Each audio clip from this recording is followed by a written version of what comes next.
কাগজের হলুদ কালার। আমি যাবো নাকি?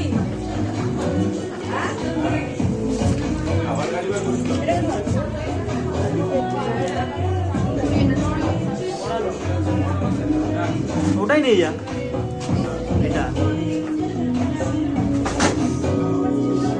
এক চাকুটা কোথায়? এখানটা রাখো তো, এখানটা রাখো। এই সুন্দর চাকুটা জায়গাটা আসছে। সিমরানকে বলবো এতে চলে আসে। এটা দিয়ে কাটো। হোয়াইট কালার ড্রেস ওর জন্য হোয়াইট কালারের হ্যাঁ, এটা লাগিয়ে দিই।